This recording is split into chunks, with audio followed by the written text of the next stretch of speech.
Like, Yeah, I put that on. Did you get the email? Yeah, saw that. So yeah. Right, audio's live.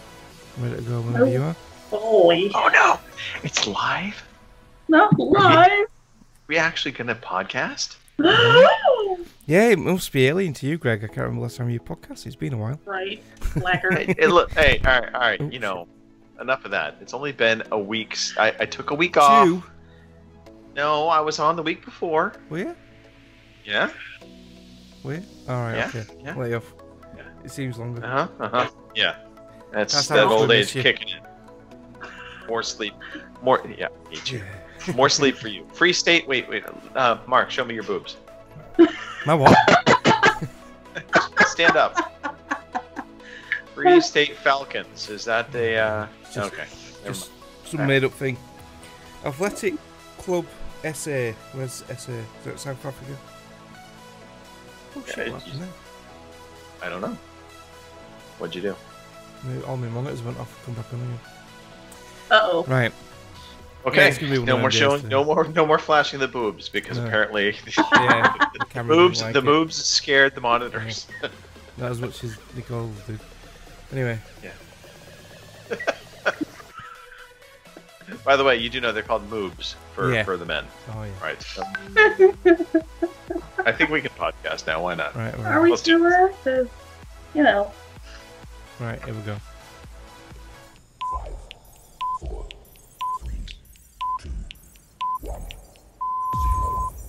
Good evening, ladies and gentlemen. Y'all are listening to the Overseas Connection podcast. Shut up and sit down. Here we go!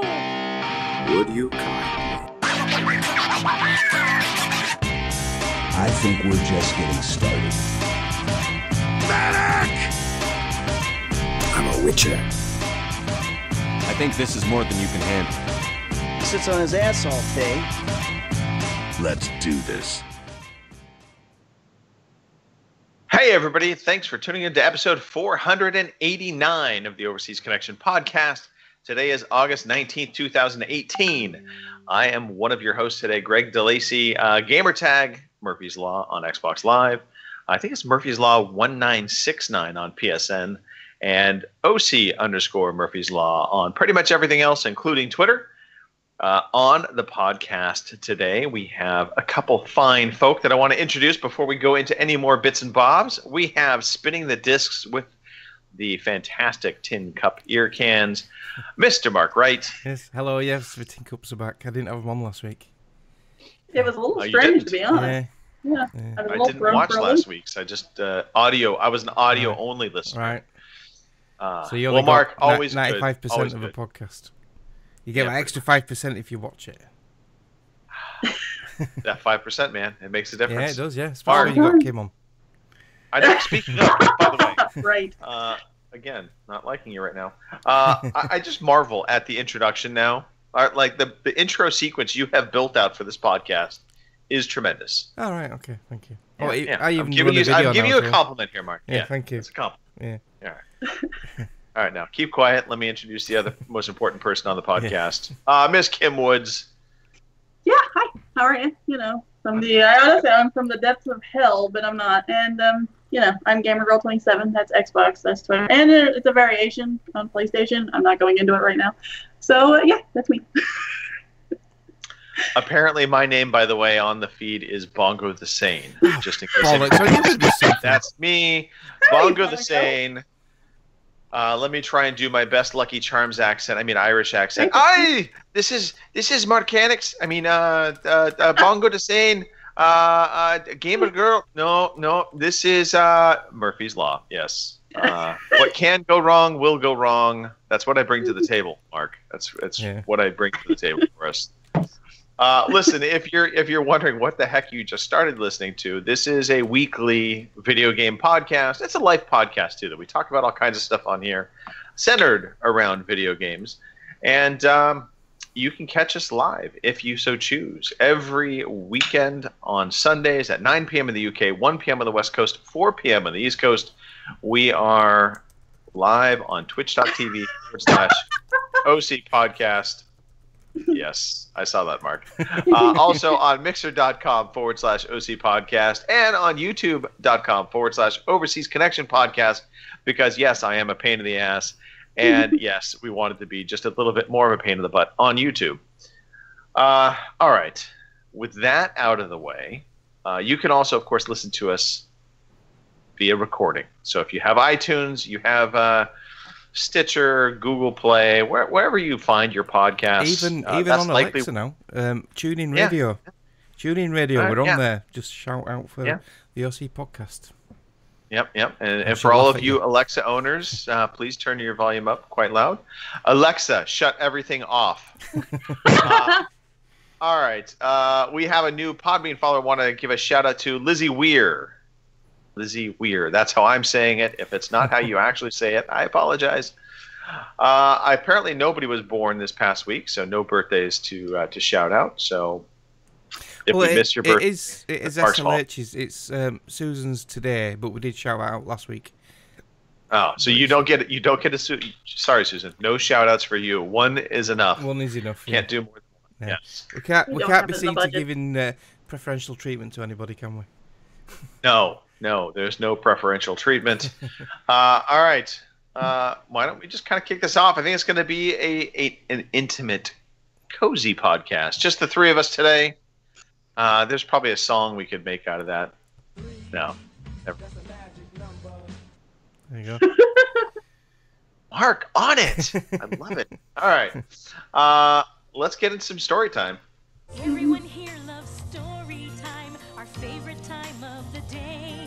When we gather around his great big chair and Greg DeLacy comes to stay. Robin never gives me a chance. Yeah. Robin never lets me get a chance to play that jingle. Yeah. He should. It's a solid jingle, and you might have to change that out now to pain in the ass. Yeah.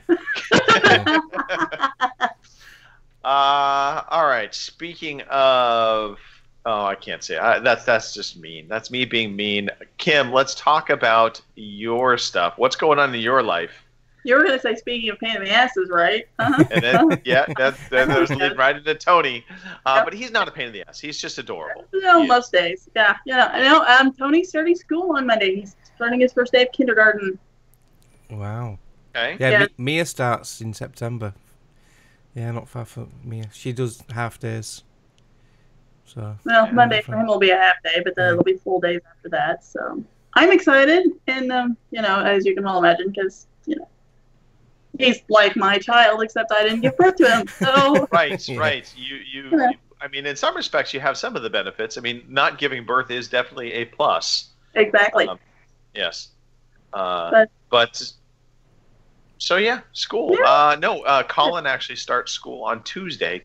Tuesday for some reason. I don't know why they couldn't just start off the first day of the week, but Tuesday it is. So I cannot wait for that. Not because I don't mind having Colin home from school on the surface, but because I work from home, it becomes challenging because we put Colin in daycare. His daycare is like 25 minutes one direction away from us because of the specialized daycare. So taking him to daycare is not an easy task. So it's literally an hour of my day basically gets used up trying to get him back and forth with daycare. And it just depends upon when we're trying to get him off the daycare, because the other unfortunate thing about this daycare, unlike other daycares that actually start up early in the morning, often for parents with, jobs, this one, we're not allowed to drop him off before 9 a.m. because they don't have nurses on staff yet before 9 a.m. So it's like in middle of the morning, just totally screws up both Cindy and me for work. So we're always like figuring out who the heck's going to take him this, tomorrow, that kind of thing. So we're kind of excited for school. School serves multiple jobs in our lives. Exactly. I'm just ready for a little bit of free time. Haven't had that in a while. I can understand that. Yeah. Anything else, Kim? No, that's pretty much about it. We haven't seen any rain yet, so it's starting to like fall around here because the dead leaves are falling off the trees. So you would think it was October the way it looks, but no, we're still in August. So, Yeah. August has flown by, though. I have to say. It really is. Yeah. Things to look forward to, by the way, which it just dawned on me as I'm looking at the date up on the screen. Gamescom starts up. Yeah, this week. The 21st. 2 days. Yeah. Tuesday. So, I just to segue into that conversation real fast. I expect pretty much nothing to come out of Gamescom. It's kind of sad because at one point you think about it, that show used to be like on the rise as importance. They were, Sony, Microsoft, even Nintendo. They were holding press conferences where they were actually doing the kind of the E3 gig at Gamescom, and then they all kind of stopped. Well, Sony stopped even going, didn't they? I think they still have a booth, but they don't do any kind of press event. Nintendo, I don't think does any kind of Nintendo Direct either. Microsoft stopped doing their press event, but they do their Inside Xbox thing. But again, I'm thinking maybe we get some hardware. Maybe an Elite 2 controller gets announced. Maybe a studio buy. There was rumors that Obsidian was on the purchase block, but I just don't expect much else. And so then it's like, well, on the PC side, I think we'll maybe see some PC games getting some kind of announcements. But I just, there's no big company that's out on stage. It's weird. There was no major hype this year for Gamescom. Not what I've seen, anyway. Well, and I think that goes step in step with, the lack of support from the big publishers in terms of doing press events. They're going to be there. They're going to be showing off games, but nobody's saying, hey, tune in at this time. We're going to talk about the future of our company and what we're doing. It's, the best we've got is Microsoft saying, hey, we're going to have our Inside Xbox show. And we're going to, we'll make some announcements on that show. But it doesn't have that same gravity that, E3 has. And talking of E3, I've heard Major Nelson mention on his podcast a lot of times the amount of work what goes into E3 alone. They start prepping for that in November, December, and it's not well June. So to do more than one show a year must take up a lot of time and resources. So it's probably another reason why we only do one massive presser a year. So well, and you also think about it. I mean, E3 happens in June. And then you've got basically about 2 months, give or take a week or two, depending upon when Gamescom hits. But Gamescom almost always is in August.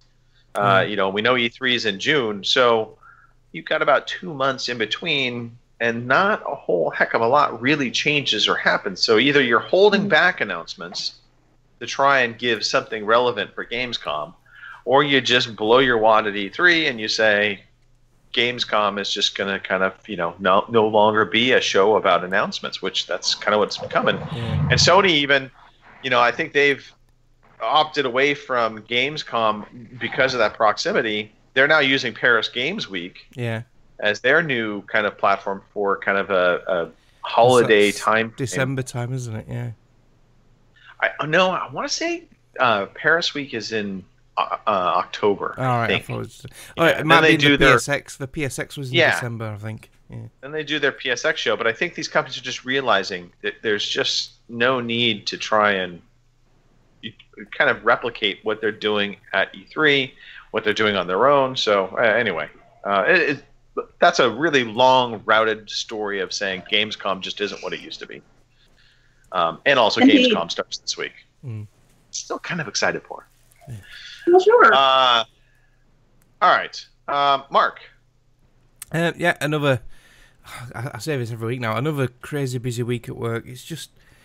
I don't know what it is this year. I don't know if it's been the heat or what. It's sent people crazy in the vehicles breaking down all the time. But usually in the summer months, in my job, it's usually a lull before the sort of like busy season comes up in winter, where all the faults, where the bad weather picks up all the faults out. But yeah, this summer's been crazy busy. I've never known it like it. So I've been working over again this week, doing an hour each night, which for someone who I haven't worked overtime for 6 years, it takes its toll on you because it knocks it out of you. That extra hour makes a difference, especially with a physically demanding job at my age. So yeah. So yeah, I've been getting home from work, flaking out, a little bit of gaming, but not much. I have started a new TV binge. 'Cause, I've been wanting to get into another TV series, and I was a massive fan of Breaking Bad. In fact, Breaking Bad's probably one of my all-time favourite TV series ever. So I've started watching. Yeah, I've started watching Better Call Saul, which is like a prequel. Gives a backstory of Saul Goodman, and also more interestingly, it's got Mike's backstory. Mike was the sort of like the hitman type guy in Breaking Bad, right? And his backstory I'm finding just as interesting, if not more, than Saul. It's funny because I've just started season 3, and not once, one episode references Saul Goodman, but he uses his original name in this, which is James McGill. So yeah, we haven't even got to the Saul Goodman bit yet. So I'm in season 3. So yeah, it's very interesting what he's going through and what he's been through to get to where he is in Breaking Bad. So yeah, it's good.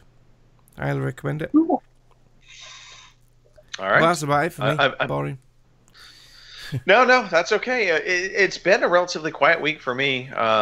Work has been just kind of trudging along. We launched out some new products for work, so that, or a new, I should say, software solution.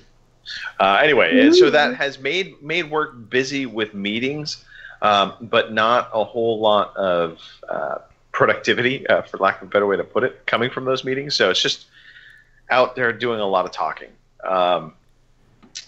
In terms of entertainment, we watched a movie, gosh, I think it was last weekend. It was a movie called I Can Only Imagine. Really good movie around, Dennis Quaid is one of the actors in it. He does a tremendous job playing a father figure within the movie. I don't really want to give too much away about the movie. It's based on a true story, though.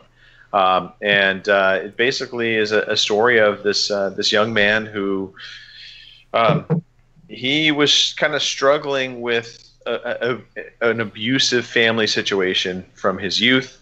It kind of follows him along and into his singing career, which he became kind of I'm not saying gospel singer, but like a Christian rock singer.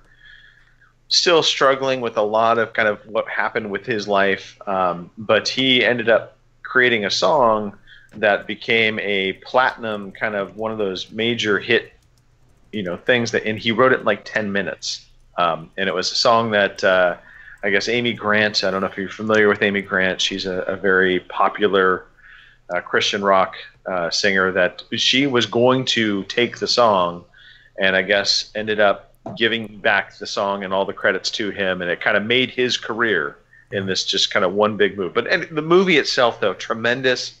The main actor did a really good job, but Dennis Quaid in particular was just so believable in his role, and it's not a fun role. I mean, you really kind of hate Dennis Quaid most of the movie, and I love Dennis Quaid as an actor, so I mean it was really just enjoyable to watch him. And I had never heard of the movie, so if you're bored one night and you want something that's going to be pretty inspirational and it's going to tug at the heartstrings, I Can Only Imagine.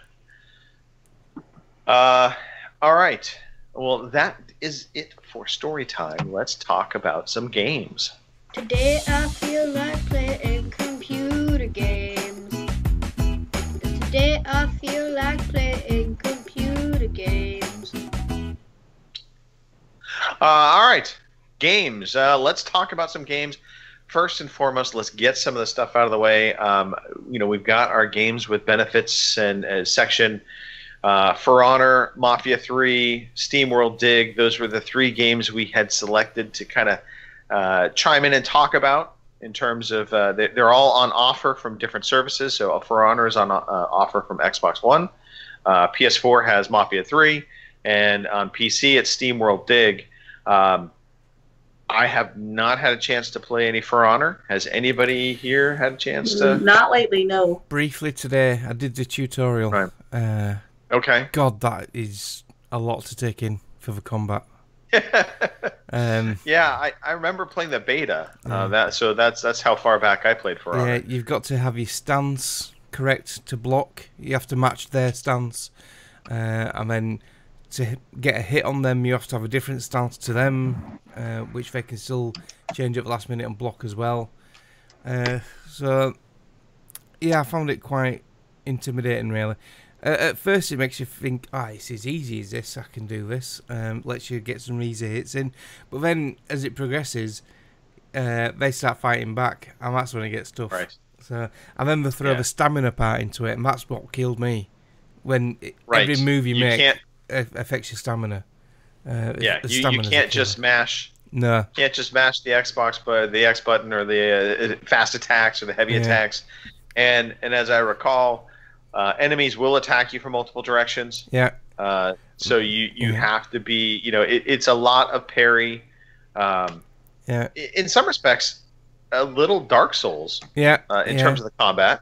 Yeah, they've added a dash into it, so when they dash, you have to dodge, and then you can get a cheap hit in that way. But if you don't dodge in time, they take a lot of damage off you. Yeah. Right, and apologies, by the way, for saying Dark Souls-ish, because I know that's become like the in thing, or the thing that everybody says these days is, the game's like Dark Souls. Every game cannot be like Dark Souls. I get that. I understand that. This is one fighting game, though, that and it really is a fighting game more than anything. I think what you're trying to get is the combat is taking inspiration from Dark Souls. That's yes. Yeah. I would say the combat has, outside of that, nothing else in this game reminds me of Dark Souls. So let's just get that out of the way. And we've lost Kim's camera. And we've lost Kim's camera. Uh-oh. Well, at least, hopefully we haven't lost Kim. Maybe we have. I think we might have lost Kim as well. Well, we will trudge on without Kim for the moment. Hopefully we get her back in. I probably was all the excitement of Tony going back to school. She got super excited. She hit the wrong button. Who knows? She'll pop back in. There she is. Skype hates me. I tell you, it just died. No, just we just figured you got overly excited still about Tony going back to school. Yeah, it happens. Yeah, it does. It does. Before we talk about Mafia 3, SteamWorld Dig.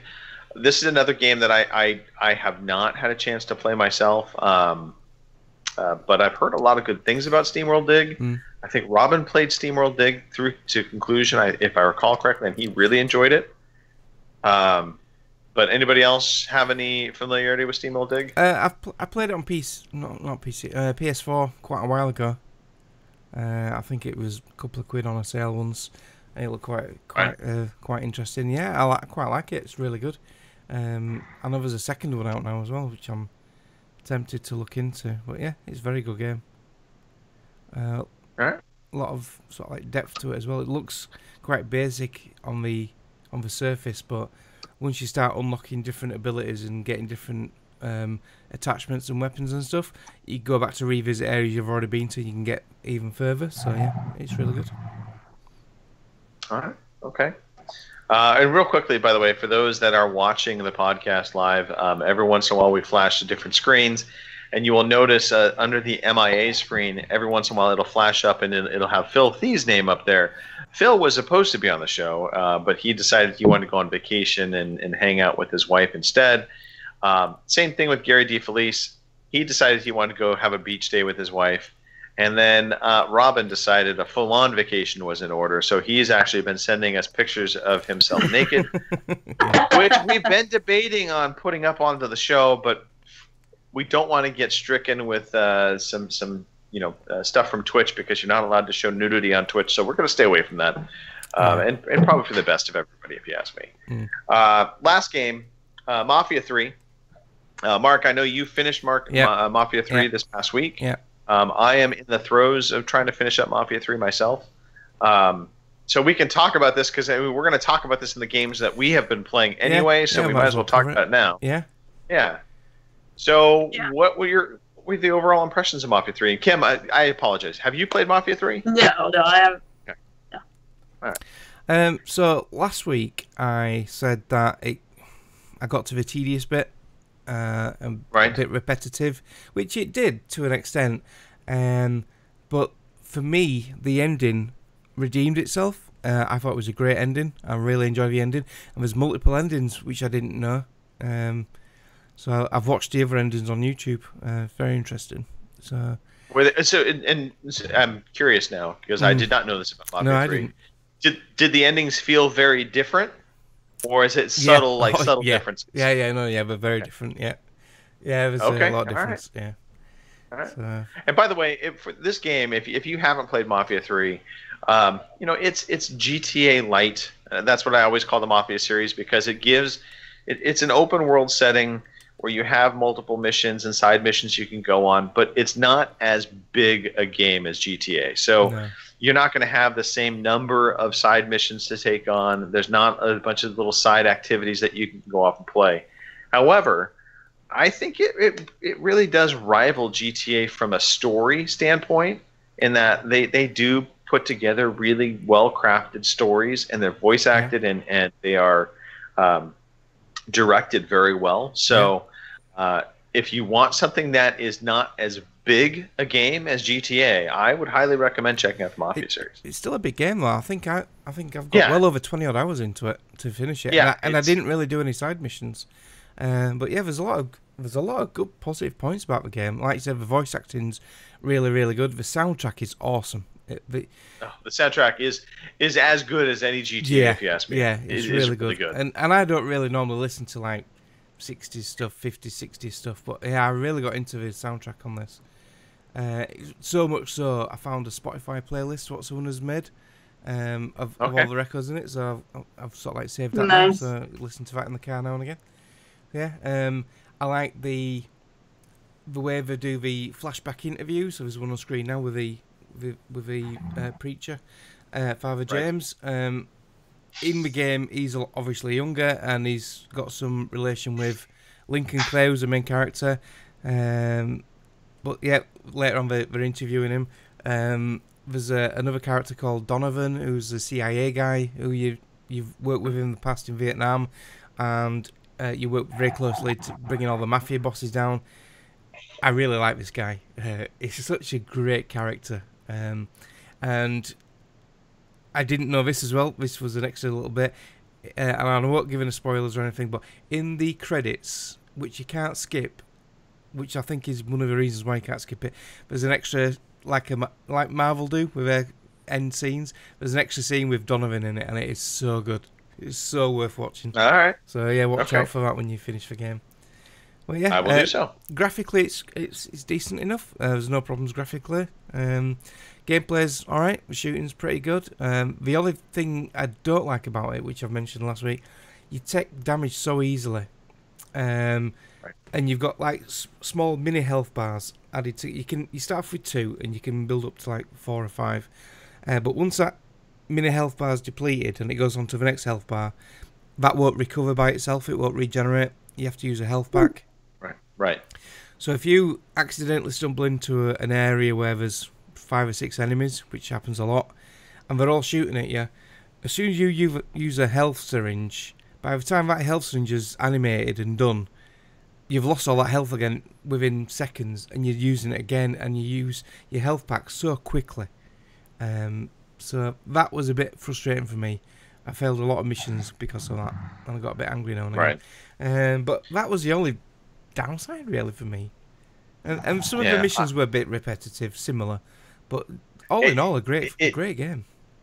Yeah, I would say that the repetitive missions is the one big knock I would give the game, and that is just that because they don't do a lot of different types of side activities, so you can't do the GTA. You would have things like you could go bowling or playing darts or something like that, and sometimes they might incorporate that into a mission. But here it's you have a few side missions that are still kind of story related to taking over the territories.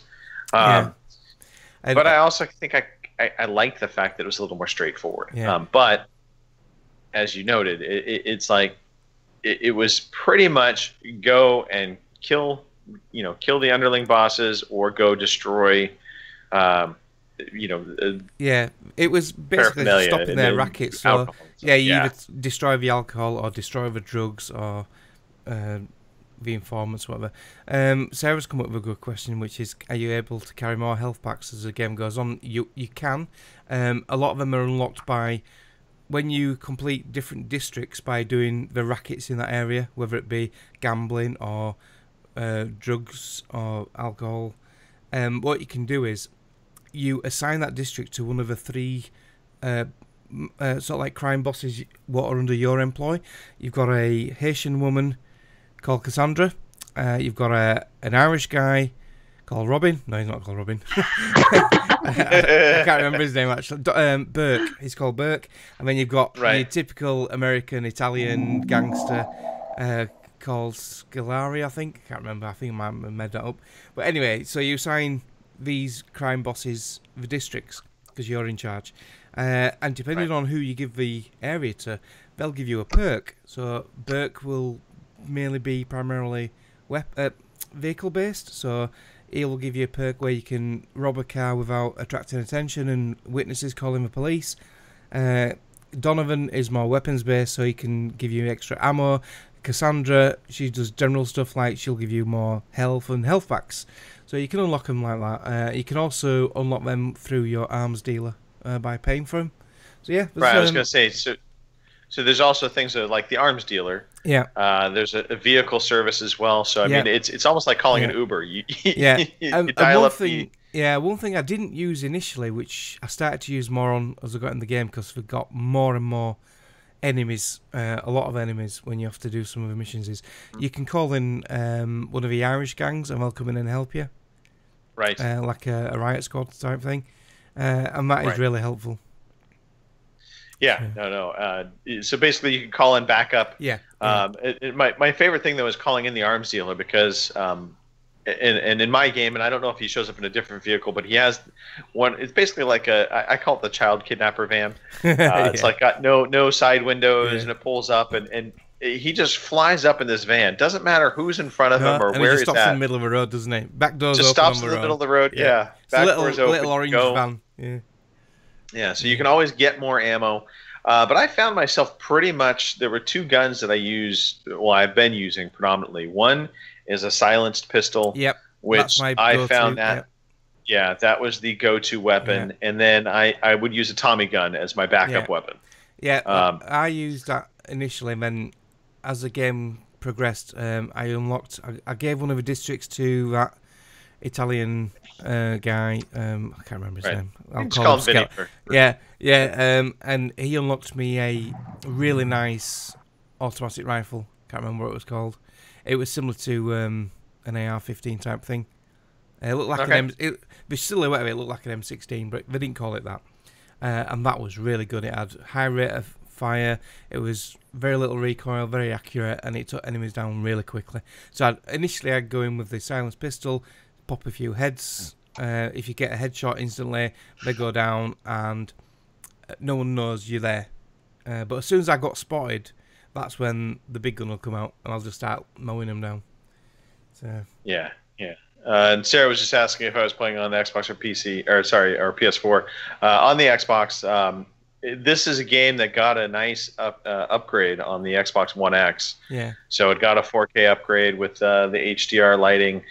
The game looks fantastic. So, again, if you like a GTA-like experience but don't want the full GTA experience, maybe that's sounding a little redundant, or I'm saying experience too many times, but it's just a lighter version. It's more compact, but you still get a really good story. So if you like that single-player kind of gangster story, this is a really good game. So highly recommend. It's got a great intro. The setup to the whole story, I thought, was really, really good. Very emotional and impactful. And like I say, the ending's just brilliant.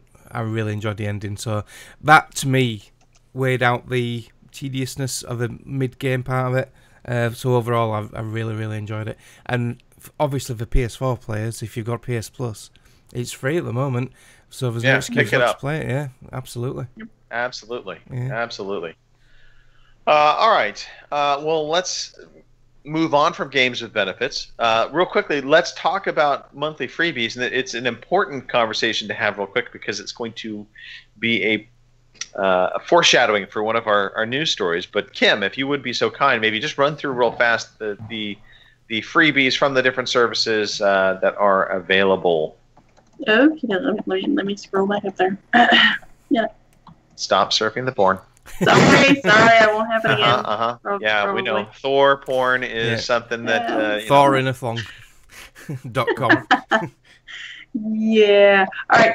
Our games with gold this month are, we've already had, no, I think it's still out. It's Forza Horizon 2 Standard 10th Anniversary Edition. Is still available. For Honor, the Standard Edition just became available, and I pop up on my screen. Get away from there. You missed out on Dead Space 3, but it's also an EA Access, so if you have that, you didn't miss it. Disney Epic Mickey 2, The Power of 2 is now available. And for our PS Plus people, we have Mafia 3 and Dead by Daylight for the PS4. PS3, we have... Indeed. PS3, we have Bound by Flame and Serious Sam 3 BFE. And for the Vita, we have Draw Slasher and Space Hulk. And for our Twitch games for this month, we have Jotun, Valhalla Edition, Death Squared, Anti-Hero, Wizardry 6th, 7th, and 8th, Steam World Dig as well. And those are our freebies. All right. So get on it. And if you are so inclined to want to play Forza Horizon 2, I would definitely recommend picking that up now because your options for playing that game might be more limited. Mm-hmm. All right. Let's round out what else we played. Well, Mark, since we talked about Mafia 3, why don't we talk about the rest of the games that you played? Yeah. One on here makes sense. One on here is something I wouldn't expect you to play. All right. Mm-hmm. Well, obviously, yeah, I mentioned it earlier, For Honor, but I've only played the intro training bit.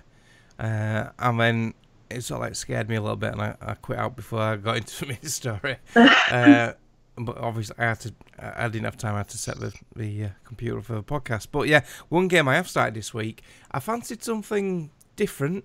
I wanted something that was not too long because I've just played a long game, Mafia 3. So I started up, and I think this was free on Games with Gold a while ago. It's an old game from the 360 which has been remastered. It's called DMC. It's the remake of Devil May Cry. It's the definitive edition, and it's the one made by Ninja Theory, which is now owned by Microsoft. Dun, dun, dun. Yeah, now I've played Devil May Cry 4. That's the only DMC game I've played in the past, and I quite enjoyed that. This is slightly different to that, but I'm really enjoying it. You play as Dante, but he's not the Dante what everyone knows and loves with the white hair. In fact, there's a bit of a funny cutscene at the beginning where a white wig falls on his head and he looks in the mirror and goes, nah, and so he takes it off and carries on because he's got short dark hair. Is this the DMC game where the intro they have kind of there's an intro like montage where Dante's coming out and he's naked. And as he jumps up into the camera view, it's like as he's jumping, and right about when you're supposed to see his private parts, a slice of pizza crosses the screen in perfect timing. Yeah. All right. Yeah. I remember this game. Yeah, it's a great opening sequence. But yeah, that does happen. Yeah. And to say it's originally a 360 PS3 game, I know they've done a bit of remastered magic on it. It looks quite good. You can tell it's an older game, but it does look really good. The premise is your typical Capcom Japanese craziness, demons and angels and all that shit. But basically, Dante is a Nephilim, so his mother was an angel and his father was a demon. So you've got these powers, and I've unlocked some extra weapons now as I'm progressing through the game. I'm on mission 8. There's 20 missions altogether. So you've got one weapon what's like demon powered, you got a weapon what's angel powered, and then you've got your traditional sword, rebellion sword, and your guns. You can real quickly, Mark. Pablo Plays is asking in the chat. How hard are the Devil May Cry games? Right. To play? Good question. Now the original DMCs. I don't know actually which developer made the original ones. I know it was definitely Capcom who published them as well. They were tough. DMC 4 I found quite tough, but I've played it on easy. But I've played this on easy. I don't take any shame now in playing games on easy. I don't have the reactions anymore, so most games I play now straight on easy because I want to enjoy them. I don't want to get frustrated. But yeah, this isn't too bad on easy. I think I've only died once. Yeah, I mean I mean, if I was going to compare the combat of Devil May Cry, I mean, the other game that I would compare it up to that seems, Bayonetta. It always kind of reminded me of a Bayonetta, kind of actiony platform game. It's very hack and slasher. Yeah, hack and slash with a bit of shooting. You can get away with mashing a little bit. And I say mashing, absolutely. Yeah. But I mean that's shooting. It's using your sword, so it'll be forgiving, especially early on. Yeah. As you get into the game further, it's going to start requiring you to kind of utilize some of the combo systems that are built into the game. But by that time, typically speaking, you're kind of learning them. So I would say it's it's average difficulty. I'm not going to say, especially the Ninja Theory one. Yeah. I didn't think it was exceptionally difficult. Have you played this one? Yeah. Yes. Yeah. There's a bit of platforming type stuff in it as well, where you will see red circles and blue circles. The red's for the demon side of it, and the blues for the angel. So you can use like a grapple for the blue ones, and it'll grapple you up, and you can sort of like angel boost and shoot across. Or the red ones, for the demon grapple, they will pull something towards you, like a platform or a crate. It'll pull it towards you, or pull the platform you're stood on towards the object. So that's how you can maneuver around the sort of like different environments. Because most of the combat, you are in what's called limbo. So you're in like the demon world, but it has repercussions in the real world. The main demon guy who you're trying to sort of like take down, he's holding the world to ransom, and you're trying to take the whole corporation and that guy down. So it's a simple premise, but it's quite enjoyable. It's a lot of fun. It's a simple premise. Actually, it's you just take the bad guy down. It's a complicated plot, but I mean it's straightforward enough, I guess, as is. Well, he's trying to take his guy down. Right. Demons taking over the world. Yeah. It's simple. All right, Mark, anything else? No, we're just getting to the pizza bit as well on the stream. I might have to pad for time. Talk a little bit longer so we see the pizza bit. Yeah. Everybody needs to see a little pepperoni. Yeah. You won't. It's got the traditional old school method of healing. So you buy health packs and stuff from you have these divinity statues in the game, and you can also get them in the main menu, and you buy these items to regenerate your health, and to actually use them though you have to actually go into the menu. You have to pause the game and use the item, which is really old school, and to buy them you use a currency called I think the bloodstones. So when you kill an enemy, it spits out red orbs. You get the odd green orb, which regenerates your health. But yeah, that's how you get the health. You also get upgrades as you're progressing through. There's an upgrade bar for like an XP bar really, and you can upgrade your weapons, whether it be your rebellion sword, your angel one. I just love the fact that we're drawing this out just so we can see the pizza bit. That's what's going on here, folks. We're just drawing out this conversation long enough to see the pizza bit. Yeah. So you can carry on talking. I can leave it on the screen. But yeah, I'm running out of things to say really. So yeah, I'm on mission 8. And yeah, I'm hoping to have it done by end of the week. So. Okay, here's my question. Here we go. Flying through the air. As he's flying through the air, he's putting his clothes on. There's the pizza. Sorry, Kim. Covering his modesty. Pepperoni pizza for the win. Haven't yet, but all right. Here's my question. Never played Devil May Cry. Will I like this game? Well, that's a good Knowing question. what I play, and you guys know what I play, would I play this game? Because I've been kind of interested in playing this before. This is a more... wait, real quickly, I do need to make a correction. I said pepperoni pizza. Apparently, it's pizza with olives. Cheese with olives, not pepperoni. And there was also a baseball bat, so... Yeah. Right. Yeah. I'd say you probably would enjoy this. It's not as... I know in the DMC4 I played back on the 360 days, a lot of the combos and everything were really complicated. There were different ones. There's not that many combos in this one, so it's a lot easier to understand. But yeah, it's good fun action hack and slash. Yeah, I'm sure you'd like it. All right, I will give it a try then. There you go.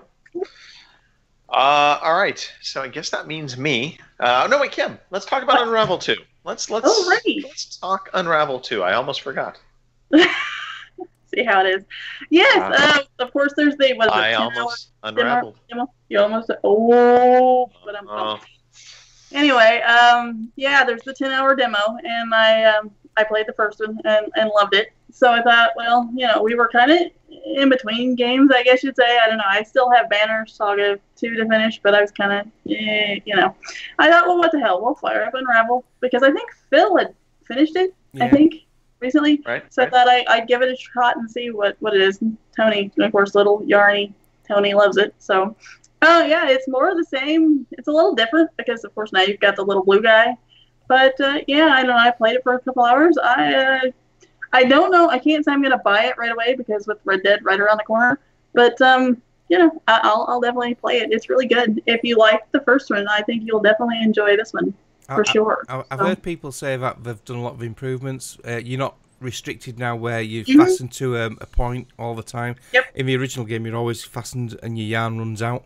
You don't have that anymore. And this is and that's what's nice about this one is because you don't have that. Because I had a heck of a time in some of the spots on the first one because you run out of yarn, and so then you're looking around going, okay, I missed one somewhere or something, so then you're backtracking to find it. Yeah. And you don't have that so much with this one. So and you don't drown as much in this one, apparently. no, you don't drown because I was worried about that because there's one level, I think it's a well in this one, and I fell in, and you actually swim. All right. Which I don't think in the first one you did. No, as soon as you hit the water, that's it. You just sunk and it was game over. It was quite frustrating, that.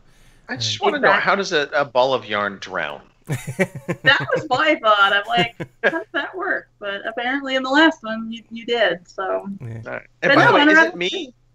Or, I know some people think the Yarny characters look really cute, but they look like little demons to me. Every time I see them, I think that was my kind of thought. Demons.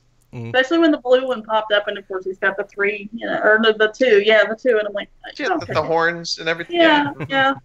You can change your color now. I don't know if that's important really to anyone because I played with it for a little while and thought, okay, he's back to red. Yeah, so game changer. There you go. If you want to change your Yarny, there, and you can change both of them different colors. So if you want to do that, that's fun too, I guess. Yeah. But yeah, Unravel 2. If you like the first one, you'll definitely, I think, like this one. Yeah, I quite enjoyed the first one. I think I'd be tempted to wait until it's on EA Access, though. Personally, my thought. Yeah, because Red Dead 2 coming out, where I'll be on that one. So yeah. So yeah. I mean, let's face it. Games like this, I think, are a perfect example of why EA Access is got some value. Yeah. I mean, I look at all the sports games. Quite honestly, I don't buy any Maddens or FIFAs anymore. I just wait for the new edition to come out or the next edition to come out on EA Access, and I'm more than happy to play. The year behind, whatever the case may be.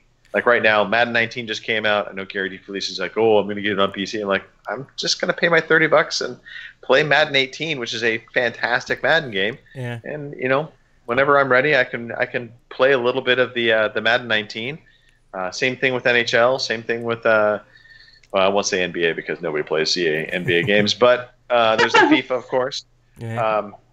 And then games like this, Yarny and Faye. I mean, those are all quality. Faye's just gone games into the Vault. Yeah, I've noticed that. I'm excited about that one. Yeah, it looks quite good. I've just downloaded that. And I know Phil mentioned it maybe last week or the week before, and some other people have. With Game Pass now, they're less and less inclined to renew their EA Access. But the way I look at EA Access is, it's only £20 a year. Whereas Game Pass is like £8 a month or something. £20 a year is not a lot for the games you get. And even the 10-hour trials, they're quite handy because it's enough to determine whether you want to buy a game or not, for me. So, yeah, same here. Yeah, so I still think it's good value. And with Game Pass as well, I've got a feeling EA are going to have to step the game up a little bit to put more games like this rather than just sports games in the vault. So I know the Sims 4's in there at the moment, which is a fairly new game and it's a big game, so they are trying in some respects. Oh, for sure. No, they absolutely are. Yeah. But yeah, so anyway, we totally got sidetracked there. Apologies to everybody. Unravel 2, Kim. So you definitely enjoy it. Yep. But probably wait and see for a sale. Is that what I got? Yeah. I'm gonna either wait for a sale or wait for it to come into access because, like I said, Red Dead's right around the corner. Y'all know where I'm gonna be. So no time for Yarny when Red Dead shows up. Sorry. No, absolutely not. All right, well, I guess that means me. So we already talked about Mafia 3. PUBG on the Xbox, I continue to play the crap out of this game. I've not played this in a while. There's been an update, hasn't there? You're on the test server again? Yes, they did the test servers. So the big update on the test server, well, there were two real big updates. One, which is more subtle, which was they had a bullet penetration update, which basically, previous to this in PUBG, when you were shooting at somebody, let's say that their forearm was in front of their chest and you shot at them, limb damage, your arms and your legs, when you get hit by a bullet, they give less damage. So, just for sake of simplicity, if you get hit in the chest, you take a full point of damage. If you got hit in the arm, you would take a half point of damage. And if your character your arm was in front of your chest and the bullet hit the arm, it would just go into the arm. It wouldn't go all the way through into the body, and so the person would only take a half point of damage. Well, now bullet penetration goes through the arm. So if the body is, you have a major organ, so to speak, behind the arm, now it'll go through the arm into the chest and you'll take full damage. So that was a big update in terms of that. And then the other big update that came out is they put dynamic weather back into the game. So now on Miramar and on Engral, basically, depending upon the weather pattern, if it's sunny when you land, it's going to remain sunny. It's not going to change. However, if you land and it's overcast, two potential things can happen, and it really depends upon the map. I think on Miramar, if it's overcast, you have a chance of rain. But on Engral, you can not only get rain, but you can also potentially get fog. With the rain, there potentially can be thunder and lightning, and you get the noise factor, and that's the real big component to this. I mean, visually, yes, it's going to limit some of your sight lines, but it also masks movement, and so you won't hear as well as against you. Absolutely, you can sneak up. It can work in your favor. Well, when it first came out, it had rain, didn't it? Right. Yeah. They took it out and they've redone the model now, and apparently it's at an acceptable level. So we were playing on the test server. Excuse me. Unfortunately, for half the week on the test server, the controls, the alternate B control scheme was screwed up. This is one of the reasons why I didn't jump on. Yeah. Yeah. So every time you'd aim down sights, when you would stop aiming down sight, you'd let go of your trigger. It would have some kind of glitch that would happen to where you couldn't move properly, and you would have to hit the LB button to reset the movement, and then suddenly everything would work fine again. But they've since patched that and fixed it, so it's good to go. I would suspect that this is going to hit the main server within maybe a week or two. And quite honestly, I actually expect the PUBG Xbox version to probably go full 1.0 version out of, be released as an official game on Xbox within probably a month. I think that's the time frame for this. I think the test server will, like you say, it'll go offline like it did last time, and these implements will go into the main game, and then in a couple more weeks the test server will do the Sanhok map. Right. We'll get that, and then I think, like you say, it'll go 1.0, including the Sanhok map. And I think for PUBG, it's the sales, from the sales perspective, I think they need this game to get its full release before Battlefield comes out, before Call of Duty comes out, because those games are going to have their own battle royale modes that we know they're going to be very highly polished experiences. So I think for PUBG to even get one last kind of swing at making a dent in growing its player base, it has to happen before those games come out. Yeah. So we'll see. And when you We think shall about its history, it was in beta for a year on PC and released. It was in beta for 9 months. Yeah. March. March. It came out March, went full in Right. December. Yeah. So, unlike some games you can mention, so yeah, it's about the same sort of like time span on the Xbox. Right. So yeah, it's going to be interesting. Yeah. So anyway, so outside of that, just dabbled a little bit in BattleTech. I didn't really get a chance to full on play it, so we don't really need to talk too much about that in depth. But that's a game that I continue to love. I love my turn-based strategy games. There's hopefully going to be another turn-based strategy game that I'll be talking about next week, but that's a little foreshadowing. Anyway. But yeah, so BattleTech. If you like turn-based games, you like mechs and blowing stuff up, it's a fun game. And last game I want to talk about real quickly was State of Decay 2. Jumped back in, played a little bit more State of Decay 2. That's just a really good game, and they've done some nice optimizations to State of Decay 2. And I know, Mark, I went through BattleTech real fast, so that's okay. but yeah, State of Decay 2. I love just the going through the open world and scavenging around for stuff. I do get a little annoyed with having to deal with other members in my community. But on the flip side, it's kind of a good thing. And I say that in that I get annoyed that I have to manage these people and deal with them, but that's kind of what would be happening in an apocalyptic situation where you're trying to survive and you've got different personalities coming in. You're not going to get along with everybody. You're going to get annoyed that you have to deal with somebody who's always picking fights with everybody. And so it feels very Walking Dead to me on a sim-like level, and I love that. I love that about that game, and so I've just been really enjoying it.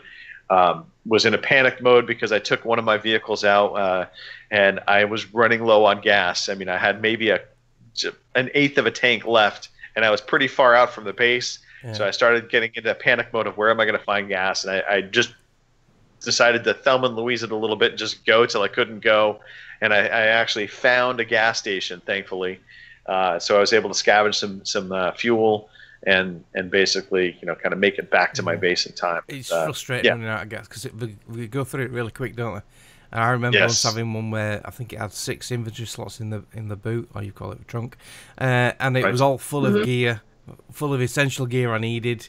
The orange rucksacks with the main resources, food and medicine and stuff. And running out of gas miles away from your base, you have to make your way back or find another vehicle. And in the sort of local proximity to your base, once you've used stuff in that area, like vehicles, they don't respawn. You're not going to get any more. So it's not that easy that's the challenge. Yeah. I need to get back into this. I've really enjoyed this. Yeah, it's a really good game. So it's had any updates recently? Has it improved anything? Well, I know they ran through a number of updates, and I'm trying to think of from the last time that we played it to now. I mean, a lot of just bug and glitch fixing, and that's really been the primary thing that's been happening with the game. So it just is running more efficiently now. The biggest thing that bugged me was vehicles will get stuck on a blade of grass or a tiny rock. It was so easy to beach a vehicle. Now there's a funny story. So speaking of beaching vehicles, so I have 2 basically expedition type army vehicles that I've got in my base. One of which you helped me find, Mark, by the way. I still have that one. Yeah. So anyway, I took one vehicle out, and there were some zombies and a screamer that was near my base, and nobody likes a screamer, for the record. So I was killing these these zombies with the vehicle, and I hit one, and then the truck rammed up onto a rock, and it totally got stuck. And the best part was, from a physics standpoint, I could tell right away the truck is effed. Yeah. And I'm like, this is not getting off this rock. So I was trying to figure out how I could save this truck. And what I ended up doing was I went back to the base, grabbed the other truck, and then came and rammed my truck off the rock, proceeded to get the other truck stuck on the rock again.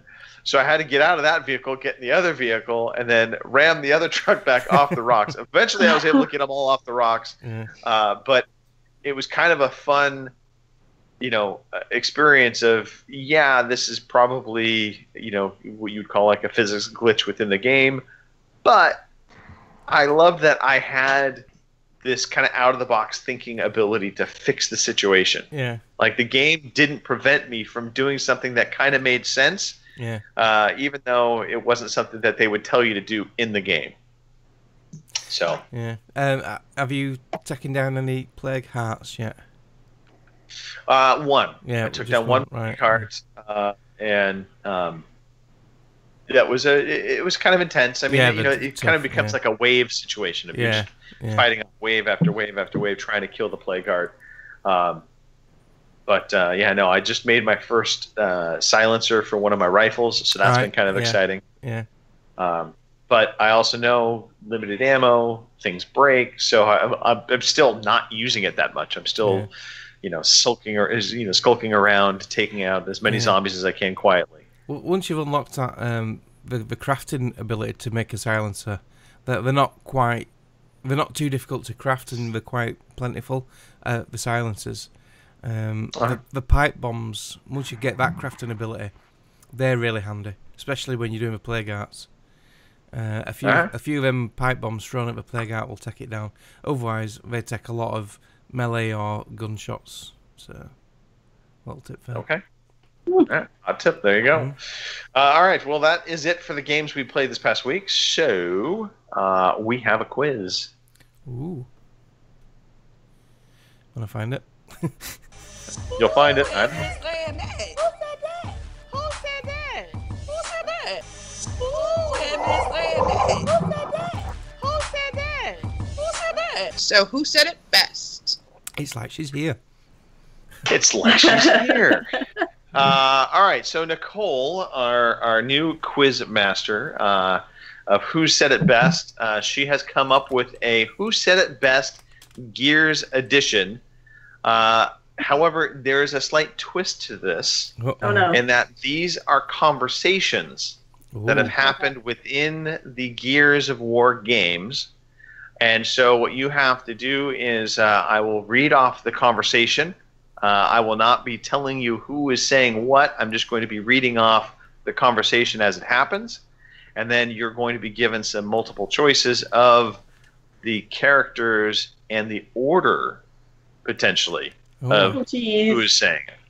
So that being said, you two are our current quote-unquote leaders within the quiz. Mark, you were sitting at a whopping 8 points. Yep. And Kim is right on your crack. I mean... oh, not the crack again. We had enough of a crack last week. Oh, no. Yeah, no, Kim sitting in second place with 7 points. So, I mean, any which way this could go.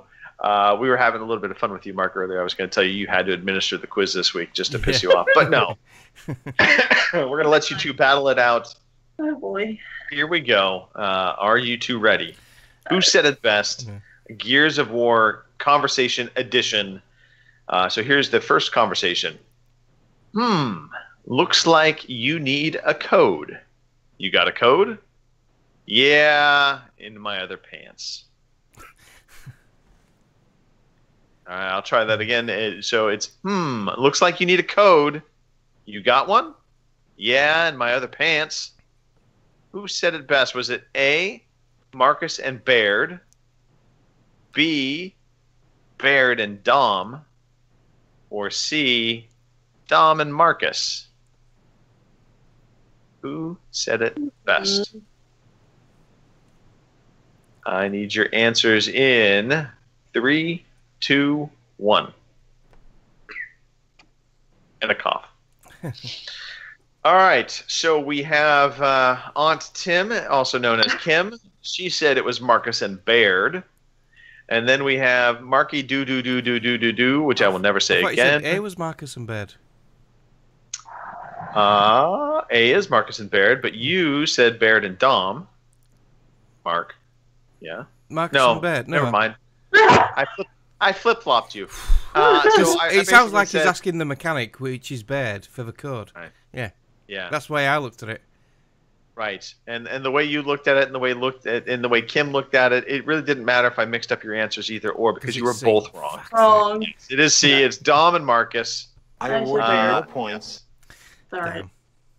Yes. All right. All right. We'll try and do better with this one because the one after this the doozy. That's Oh, dear God. I love you, Nicole. Really, I do. All right. Who said it best? That smells nasty. What are these guys made of? Shit? Quote is, that smells nasty. What are these guys made of? Shit? Could have been any of them. Is it A, Dom, B, Baird, or C, Marcus? Who said it best? A, Dom, B, Baird, C, Marcus. And I agree. It could have been any of them. I'm just going to guess. Right? All right. Answers in 3, 2, 1. Ooh. All right. The good news is you both have answered B. Yeah. The bad news is Bad we're both news wrong. is you're both wrong. It is C, Marcus. Yeah. I thought it'd been All right, too obvious. Kim, this is your last chance to potentially tie Mark. Uh-huh. And Mark, this is your last chance to extend your lead beyond 1 point. Here we go. Who said this conversation best? Tell me the order of the speakers. So, in other words, tell me the order in which this conversation happens. This is by far the most complicated and crappiest question Nicole has ever asked anybody. And she's supposed to have had a migraine as well. Yeah. It would almost be best if I had the audio clip of this, to be perfectly honest, just even to be a little bit fair to you guys. Here we go. This is the conversation. You need to tell me the order of which this conversation took place. God. Corpser! It's pulling back. Yeah, it's gonna wait. Save us for later. Like a snack. Bullshit. You think I'm kidding? I think you're batshit crazy. That's what I think. I ain't that cute. Like two assholes on their first date. Who said that conversation? In what order? Don't ask me to repeat that. We have to put each line in order. No, no. I'm just gonna give you the order in which the participants took place. Was it A, Marcus, Baird, Cole, and Dom? Was it B, Baird, Marcus, Cole, and Dom? Or C, Baird, Marcus, Dom, and Cole? I'm gonna I'll re-say the conversation for you, just to try and put it in context. Yeah, here we go. Corpser! It's pulling back. Yeah, it's gonna wait. Save us for later. Like a snack. Bullshit. You think I'm kidding? I think you're batshit crazy. That's what I think. Ain't that cute? Like two assholes on their first date. Was it Marcus, Baird, Cole, Dom? Baird, Marcus, Cole, Dom? Or Baird, Marcus, Dom, Cole? And basically, this is Nicole sitting and listening to this with a giant middle finger to both of you. I'm sure she's cackling her ass Oh, off right now. Okay. So I need your ordering answers in 3, 2, 1.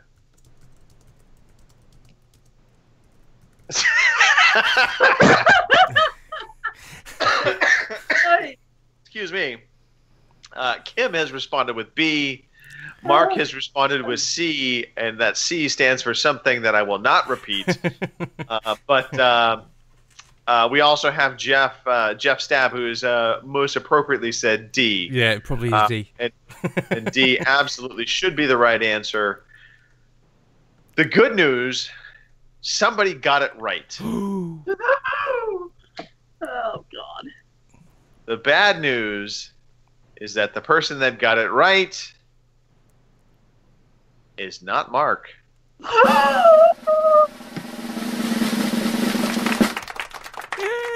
Well done, Kim. She's Kim beat me. pulls She in. caught me up. No.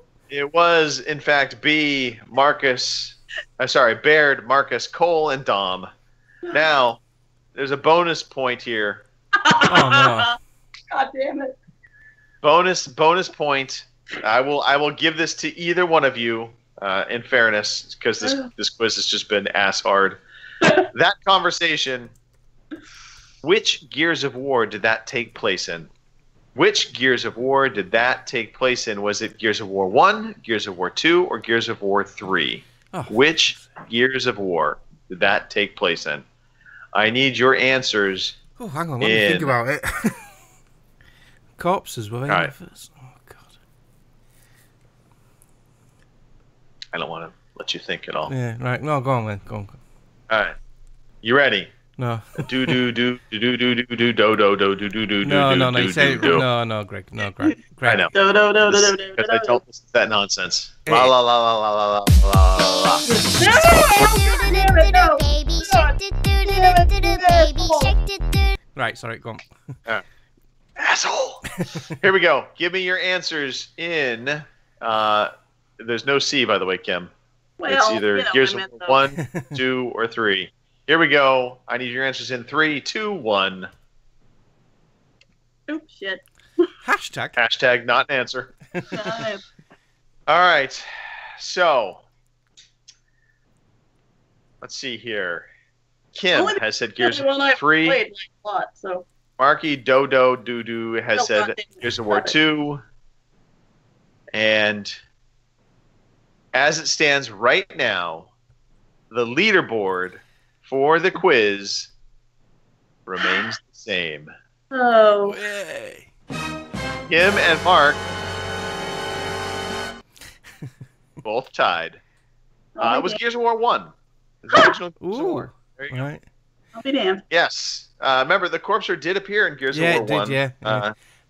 Yeah, but it was like for a brief nanosecond, and yeah. I didn't play one, so. You what? You didn't You play haven't played one. That was one? like one of the best one. I didn't play one, and I you- haven't played two. Have you? Didn't Three you, was what didn't got you me get the started. definitive edition one either? Yes, I know. I've got them. Oh, you've got it, but not. Oh, wow. Yeah, I dived right into 3, and that's what everybody played, and that's what I started on. So, All right. Well, and it's my favorite. okay. All right. Well, I am updating the official scoreboard for Nicole now. Kim's crack is now sitting at 8. Mark is at 8. Greg, I can't believe this is butter, is sitting at 3. That's really got to be lies. Robin, the Irish tit, at 4. Phil, Mr. Gadget Man, is at 2. And then everybody else is not on the board. So there we go. All right, let's shift gears. Let's talk some news. Hang on. There we go. Slacker. Here is the fucking news. All right, so news. Mark, I'm actually going to make you talk first because Yep. you're the one that uncovered this little tidbit. Yeah. Valve have accidentally launched its Twitch competitor called Steam.tv. So Valve, which runs the digital game distribution platform Steam, has launched Steam.tv, a video streaming portal that could be a direct competition to Twitch and YouTube and Mixer. Steam.tv was currently showing Dota 2's International, which is their leaderboard challenge thing where you can win real money. There was no option to watch on any other streaming service, and you had to watch it on Stream.tv. Now, once you were logged in, Steam.tv displays the Steam chat introduced recently and allows users to invite friends to join and view the video feed together, although the site is currently a bit unstable.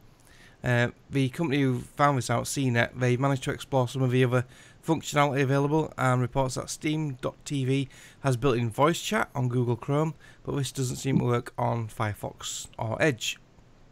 There was an update as well. Steam.tv has been taken offline, and in a statement to CNET, Valve representative said that it was meant to be an internal test and was made publicly accessible by accident, so they didn't mean to go live with it. They are working on updating Steam broadcasting for the main event of the International Dota 2's annual tournament, the company explained. What people saw was a test feed that was inadvertently made public. So, looks like Twitch and Mixer's got some competition coming. Well, given that Valve themselves have competition coming from potentially Discord, from obviously they've had GOG has been a competitor out there. Windows has been trying to also eke into that marketplace ecosystem. No doubt Valve feeling that they needed to do something else. Yeah. So instead of doing the most obvious thing out there, Valve has opted for going technology route of creating their own Twitch like channel. They've been trying to make their own operating system for quite some time now. Mm-hmm. My point, by the way, the most obvious thing was just make more games. Yeah. Valve, get back to making games. That's what we really want to see from you. Okay, maybe the 10 Linux users out there want them to succeed with their OS, but for the most part, I think everybody really wants Half-Life to be finished. Yeah, I think that Linux thing's died to death, hasn't it? Well, let's face it, the Steam box was not the most successful thing in the world. No. No. All right, more news. Forza Horizon 2 is leaving Game Pass on September 30th. This is something we kind of hinted at the beginning of the show when we were talking about games that were part of the games with benefits. And this is an interesting one because Microsoft talked about first-party games being on Game Pass, and they really never talked about anything ever being pulled off of it from a first-party perspective. I wouldn't ever have expected that to happen. So this was a curious one. But I think the reasoning for it kind of makes sense when you stop and think about it, which is, they said it's reached its end of life. And I think this is the backwards compatibility stuff kind of rearing up its head a little bit, and Microsoft saying, look, nobody's playing this game. There's no need to host it up on the service anymore. We'll give it away for free. If anybody wants it, they can get it through Xbox Live, but we're going to pull it from Game Pass. I don't know. I'm of two minds on this. I kind of want Game Pass to be an archive library for all their first-party stuff. So I don't like seeing something like this coming off. The only other thing I can think of that potentially might be coming to play here, and we've seen this happen with other games where they have licensing stuff happening. Mm-hmm. Yep. And Forza games and period, music licensing as well as car licensing. And I didn't really think about this until just now, but the car licensing, I'm wondering, is something that's at issue because they do have to get all of these car manufacturers on board. There might be some kind of licensing fees that they have to pay out for games. Yeah, but when we initially do the licensing for the game, they might only have a certain amount of years until they have to renew or stop distributing. So yeah, it makes you wonder. Yeah. All right, next story. PSVR. Everybody has been curious to see how well it's been doing. Well, apparently it's been doing okay. It hit 3 million in sales. When you compare that to the number of PS4s out there, it's not a lot, is it? No. But then again, I mean, I talked about this in some forums, and it was kind of two minds. Because, yes, it's not a huge percentage of the user base, for sure. It's a small percentage. And when you compare it up to other peripherals, and I think that's the right comparison. Some people were trying to compare this to game sales, but that's not. This was a $500 peripheral when it launched. Yeah. So, maybe something like Kinect is a more appropriate to compare it to. It has not lit the world on fire in terms of its sales, but its sales, the PSVR sales have been steady. It's been roughly around 800,000 or so, a quarter, or I guess it's actually kind of a year now that I think about it. It's been out for 2+ years. Yeah. So 3 million in sales. It's not horrible. It's not record breaking, but it is better than any of the other VR platforms. That's something to talk about. It is basically kind of leading the charge. You don't hear Oculus, you don't hear Valve. None of them are talking about their VR headsets and sales numbers. So those conversations have all died on the vine, and I think what this is kind of reflecting that there isn't a lot of momentum right now for VR. VR is a little stagnant, if you ask me. They do need full-on games. I think that is what is going to help propel VR, and maybe some improvement to tech, obviously. For Sony, I think getting rid of the Move controllers and getting something that's much more precise and something that doesn't rely on that stupid-ass camera to track it, that will help a ton. I don't think VR is dead. I think VR has its place. I don't think it's going to die off anytime soon or ever, to be perfectly honest. I think it's just going to evolve. So the other interesting things to note, 21.9 million PSVR games and experiences have been sold or shipped, and that extends from the free ones to ones that you had to pay for.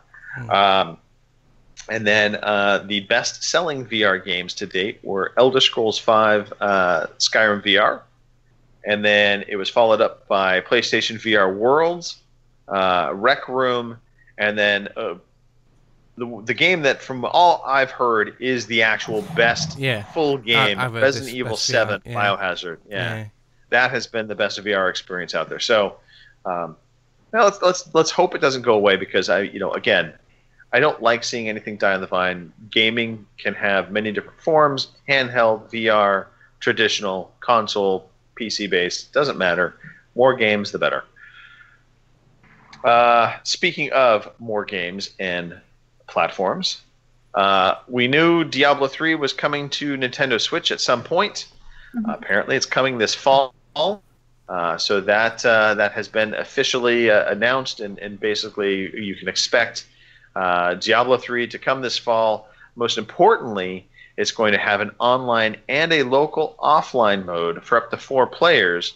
And this was kind of some cool stuff, if you ask me. The local multiplayer is flexible, so 4 players can play on one single Switch, or you can link up to 4 systems together and connect them for a local co-op session. And it does not need Wi-Fi in order for that to happen. So you can just connect all your switches up together in proximity, and you can play on a local scenario. And of course, then it has online, which will take advantage of the Nintendo Switch online services, and it will also host cloud saves. So you'll be able to kind of pick up and play for wherever. This is the $60 version of the game, mind you. So you're paying full retail price. It includes the Reaper of Souls. It includes the Rise of the Necromancer expansion content. Then there's also the Nintendo exclusive stuff that's happening, which is a Gandorf-themed armor set, a Triforce portrait frame, and other extras from The Legend of Zelda. And then the Diablo 3 Eternal Collection is expected to come out on the Switch. I'm just pulling this article off Joystick. So it's coming out later this year. They didn't give a specific date per se, but we do know fall. So fall. There we go. Last news story, and again, slow news week leading up to Gamescom, which, again, how much news we get at Gamescom, I don't know. But EA's design chief is leaving the company. So Patrick Soderlund, who basically was, he was the one that took charge of DICE in 2000, oversaw the development of the early Battlefield games.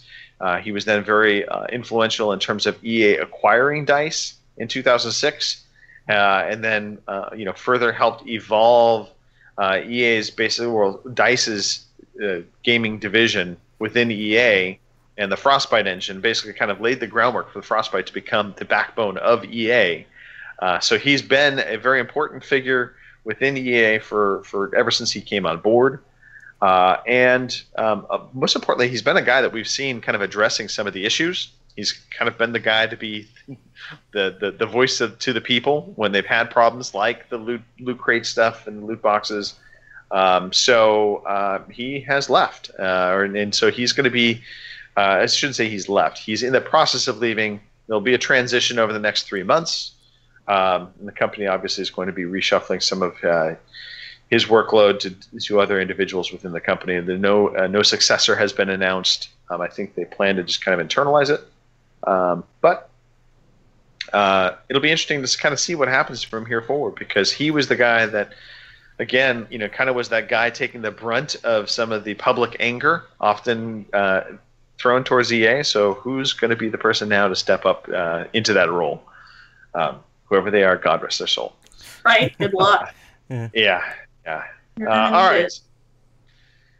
Let's shift gears into some community questions and feedback. Mark, I'm going to let you lead this segment. I've been talking long enough. Yeah, I put a quick question up on Facebook, on the OC Podcast Facebook group earlier today. Just basically saying, ask us anything, really, or if there's anything you want to ask us. We got mostly sensible questions, apart from a couple from good old Jim. But yeah, so first question mostly is from, sensible. Yeah, Thomas, I don't know how you pronounce his last name. Is it Hassinger or Hassinger? Anyway, either or, Hassinger. Sure. It's put, well, on a more serious matter, because me and Kim was having a bit of a joke around before that. What upcoming games are you looking forward to? So the big ones for me are obviously Red Dead 2, Forza Horizon 4, and the Tomb Raider game. Oh, and Spider-Man in just over a week's time. So that's 4 just off the bat, just straight away for me. What about you guys? Yeah, I mean, that echoes a lot of what I'm looking for. I think I'm actually starting to come around on the new Battlefield game. The more I've seen of it, in fact, there was a new trailer that came out, and they hinted at what their Battle Royale mode is going to be. And it looked like it was using a giant ring of fire that was slowly burning down into a smaller circle. So I'm curious about that. So that would be one for sure that would kind of be on my list of, I want to see more. And also the Assassin's Creed Odyssey. I am kind of excited to see that, because I like the fact that they're taking it, from what I understand, into this more kind of mythical, Greek mythology direction. So we're going to be getting some of those, Greek mythology monsters at play, as opposed to just, more ground, reality-based history. So can't wait to see more of that. That's me. Kim? I got a little bit of a list here. Just a little one. Of course, Red Dead Redemption 2. That's like up here. So, obviously that's the first one. But then we have Divinity Original Sin 2 is going to be out, I think it's later this month. So that one's kind of neat. It's a little top-down RPG one. I like that. And of course, RPG. Of course, Shadow of the Tomb Raider. It's coming out, which means I need to probably finish the second one. The new Spyro, I don't know what to call it, remaster or whatever, the Reignited trilogy. Yeah. I'm looking forward to that one. And of course, last but certainly not least, Battlefield 5. So, yeah. Yeah. Okay. I forgot about Assassin's Creed, Greg. That's really interesting to me as well, because I love the Assassin's Creed series, and I've heard him say that this is going to be even bigger than Origins. So it's going to be interesting. Oh, yeah. Sarah, by the way, in the chat, Teflon Jason, he shot out Soul Calibur 6 and the new Smash Ultimate game that has every character ever made, ever. So he's looking forward to those, as well as the Assassin's Creed Odyssey game. And Sarah, I can't believe I forgot about Tomb Raider, but yes, 100% looking forward to the new Tomb Raider. So well done on that. Division 2, yeah? No. Yes. Yeah. No. Bite your tongue, Kim. I didn't get in with the first one, so I'm not really looking forward to the second one. Sorry. Yeah, I only sort of added the ones what are coming out this year, so next year's even bigger list. There's lots coming out in spring, so yeah. So the next question is from Jim Martin, and he said, if you put a dog and a monkey through a teleporter in the movie The Fly, what would come out the other end? He's put, let's start with a donkey or a monkog. I think you just get a complete mess coming out the end, which will come out and just murder everybody. Probably, yes. Kill us all. Yeah. Oh, but my thought was you'd get the pile of crap. Because it wasn't they were experimenting it for the longest time, and they kept killing everything that would come through. It was just like a bunch blob. of globs. Yeah. So you'll get a pile of dung. That's what you will get. Jason Johnson gave us a really good question. Who's your favourite RPG character, single, Kim, and why? RPG character, and why? Not fair. 'Cause Straight out of my head, initially, I instantly thought of Commander Shepard from Mass Effect. Robin posted the same as well, stole my thunder a little bit, but yeah, Commander Shepard, basically because he's a badass. He's full of action, he gets all the ladies, and he punches journalists in the face and walks off, and I thought that was awesome. Yeah, I do like Commander Shepard. That's a good choice. Male or female, doesn't matter. Trying to think of what other RPG character, and see, this is favorite RPG character. So that's an interesting one, and I'm kind of circling back to Commander Shepard. I don't suppose it has to be the protagonist, does it? It Right. could be anyone, really. No, well, because I was just going to say that's actually a really tough question to answer if you're looking at it from the protagonist view, because almost every RPG you play as a protagonist as yourself, usually. Yep. Yeah. So, but characters, then that opens, you start just talking about all the different types of characters that you Thank you. play. Yes. Yeah. Yeah, I look back at some of the characters that I liked. Trying to think of the name of the robot in Fallout 4. I want to say it was Bishop. It was a flying robot, mechanical robot. He had an English accent. No, Bishop was the robot in Aliens. It was called. Was it something silly like Mr. Codsworth? Codsworth, that's it. Yeah.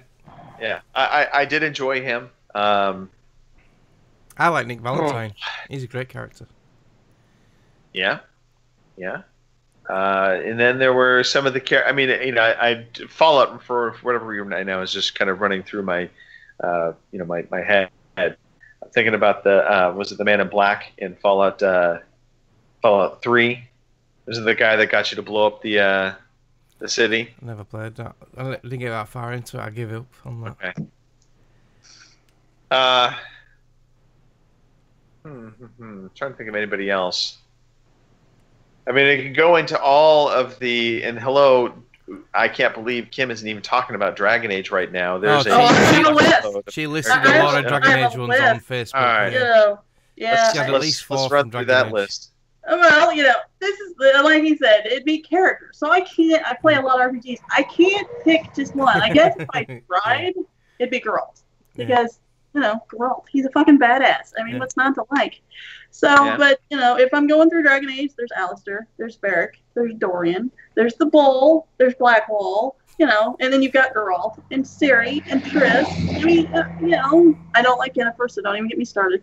So, and then, if you're looking at protagonist-wise, it'd be me, because I'm, like, in Dragon Age, you are, the protagonist. So, I am the badass.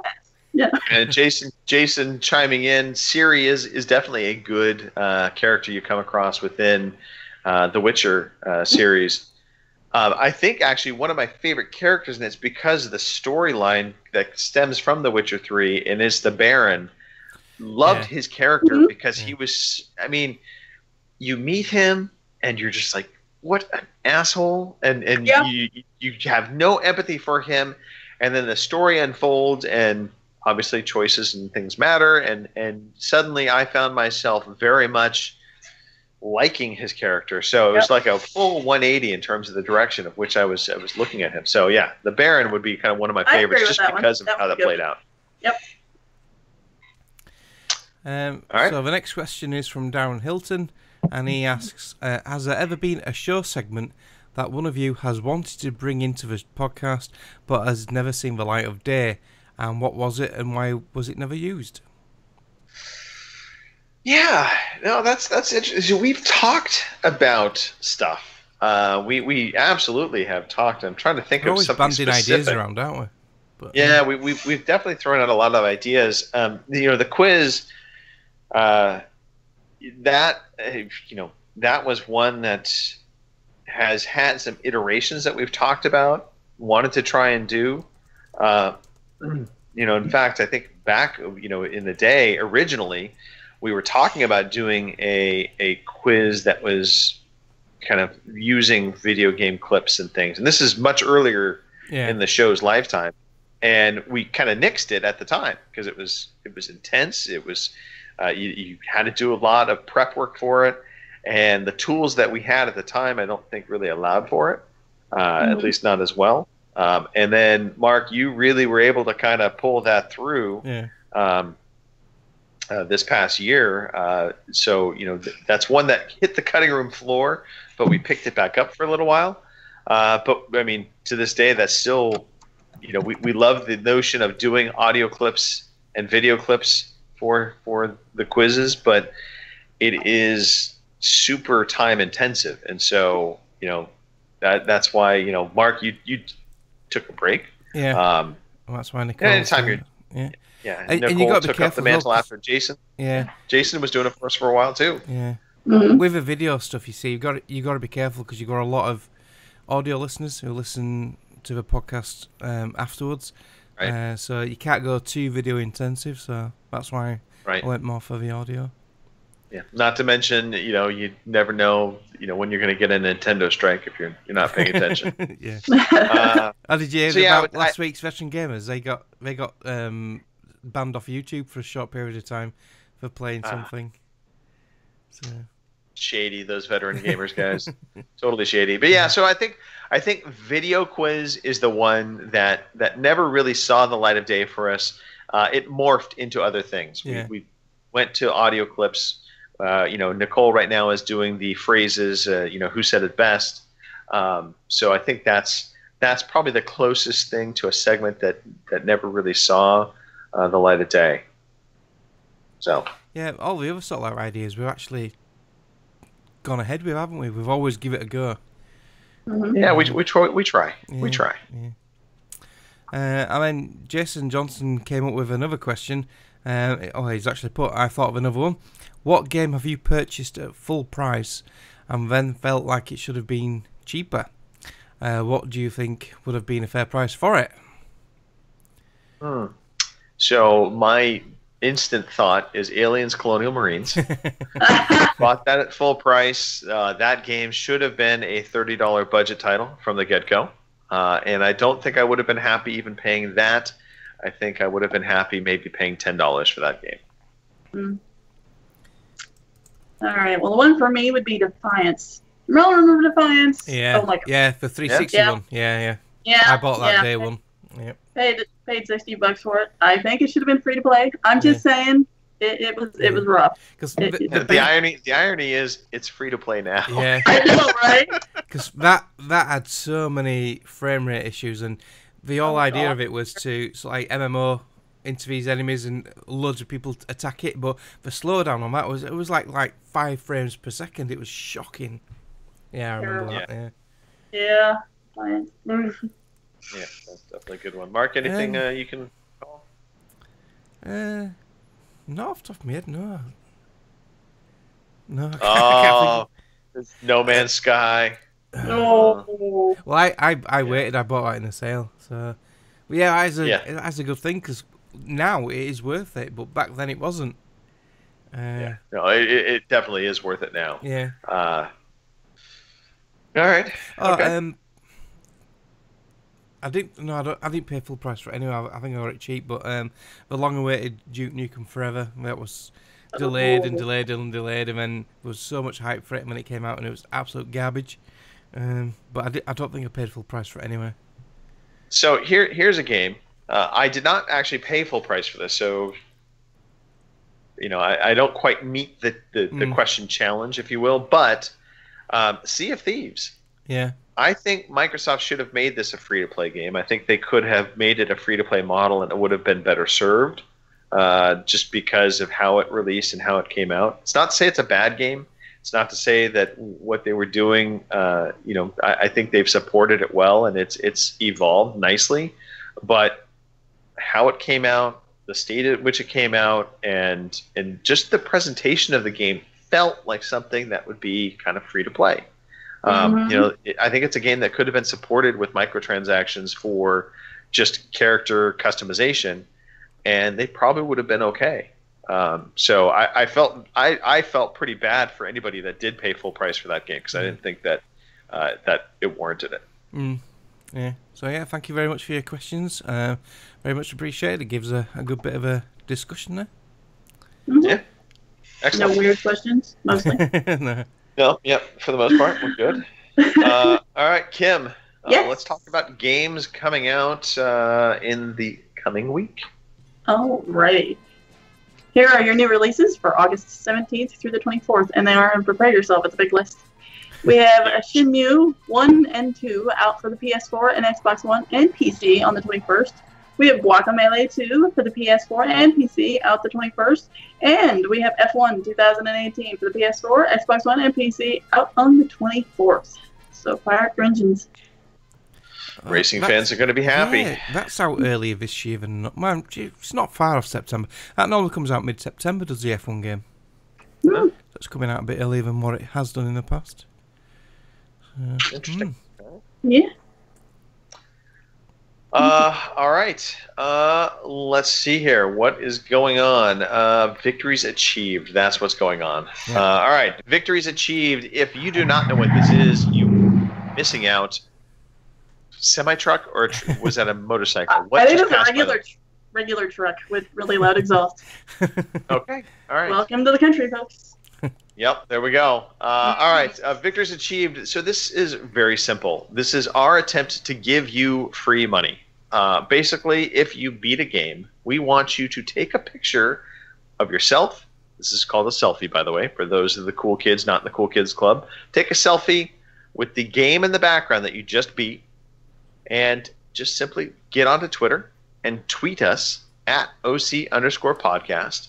Put in the hashtag victory achieved, and let us know what game you just beat. And what happens then, it's super complicated. At that point in time, your name goes onto a list. It's not a government list, mind you. It's just a list that we keep internally. We do not resell your name for any other purposes other than making our own money. And so we take that name, we put it onto our list, and we will choose one person only. They will get selected between now, well, technically July 1st, and September 30th. And when we select that one person, we will reach out to that one person and give them a hearty congratulations and tell them that they have won the Victories Achieved contest for that quarter, and they now get $20 or £15, depending upon where you live. And it can be either for PSN, Xbox Live, or Steam. We don't include Nintendo because nobody likes Nintendo except for one person in the chat right now. Sorry, Jason. So there you go. It's that simple. Just beat the game. Let us know you beat the game, and you just might be lucky enough to win $20 or subtract 5, £15 in the UK.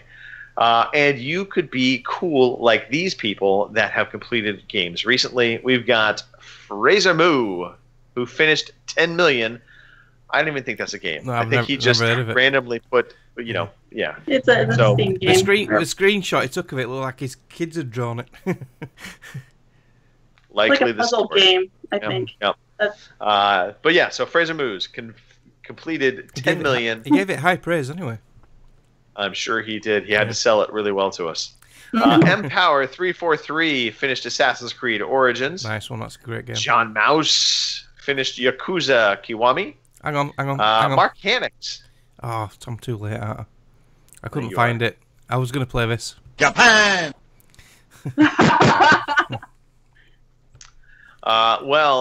This Mark Hannix chap, I'm not sure who he is. He finished Mafia 3.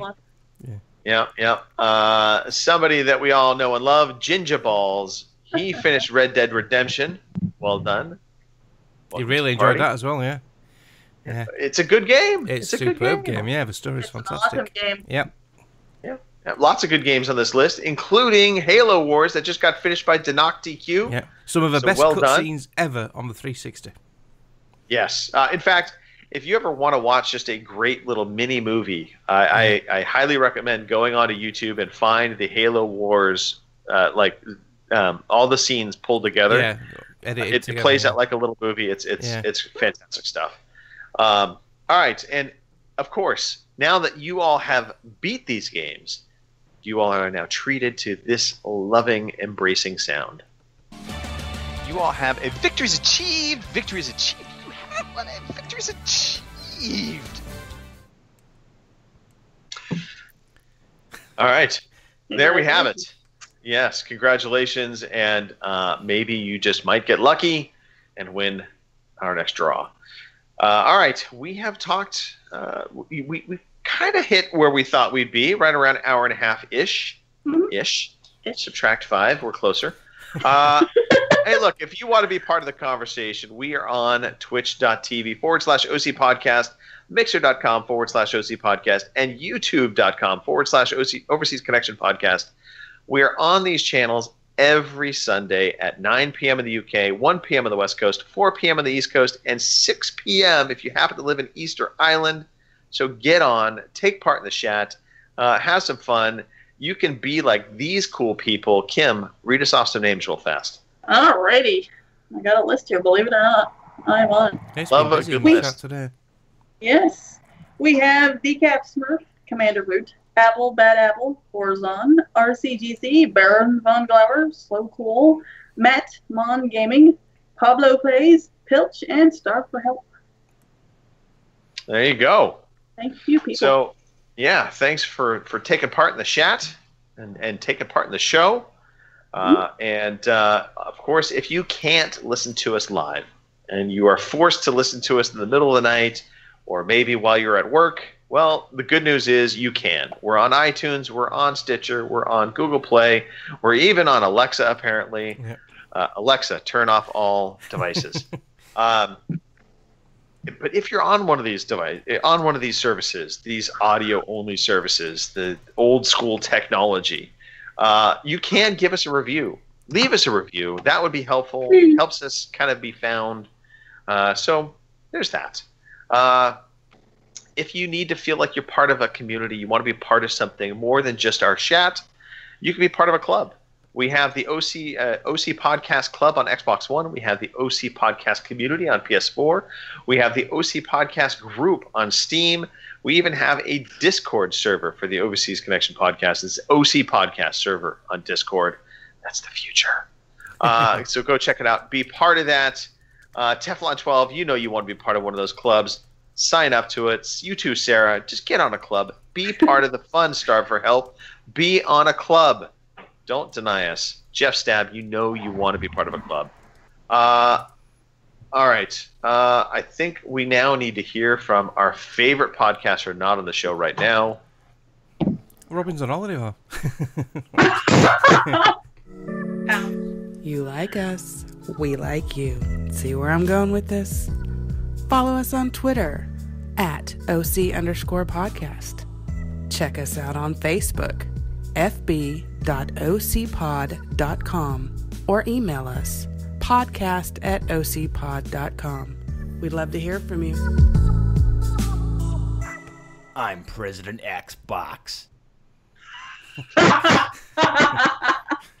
Rich Webster, right at the end. That's a little shocking to hear. It's a little scary there, brother. Yeah, I know. It's like all sultry and then rich.